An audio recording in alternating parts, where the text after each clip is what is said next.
Did you know this $2.5 billion bomber was scrapped twice, and now flies at Mach 1.25? Today we're covering everything about the B-1 Lancer, from how it started to why it still matters. And wait until you hear what happened during its first real test, a moment that nearly ended the program forever. In the 1960s, the U.S. Air Force faced a growing threat from Soviet air defenses. The need for a supersonic, long-range bomber was urgent. In 1970, the Air Force officially launched the B-1 program under General John Ryan, with Rockwell International as the lead contractor.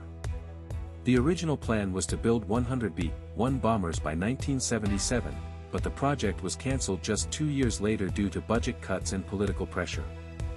The first prototype, the B-1, was completed in 1974 and tested at Edwards Air Force Base in California.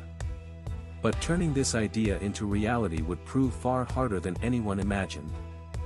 The B-1's design required 4 powerful General Electric F-101 engines to reach speeds of 620 miles per hour, faster than most fighter jets of the time.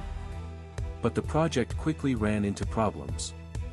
Costs ballooned from $1.2 billion to $3.4 billion, over $15 billion in today's dollars.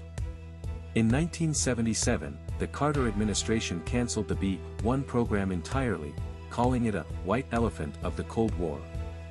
The program was revived in 1981 under President Reagan, who saw the B-1 as a key part of his peace through strength strategy. After years of development, it was finally time to prove itself, but the test flight would be anything but routine. The B-1 made its first operational deployment in 1986 with the 43rd Bomb Wing at Ellsworth Air Force Base in South Dakota.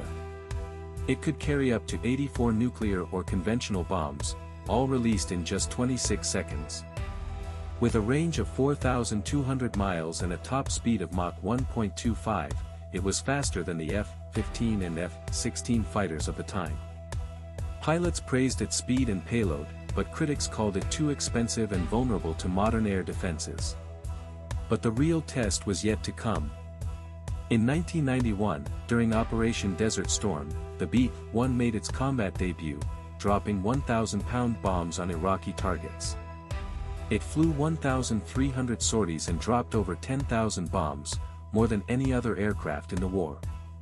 Despite its speed, the B-1 had no radar warning system, a flaw that nearly cost it during a 1993 mission over Iraq.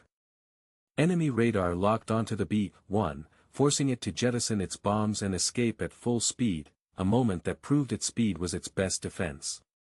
So what's the lasting impact of the B-1 Lancer? The B-1 influenced the design of stealth bombers like the B-2 and shaped modern air power doctrine. Today, 62 B-1s are still in service with the U.S. Air Force, upgraded with new radar, weapons, and stealth features. The B-1 has become a symbol of American military might, a supersonic bomber that was cancelled twice but never stopped flying. And scientists still can't explain why it's still flying, despite the odds.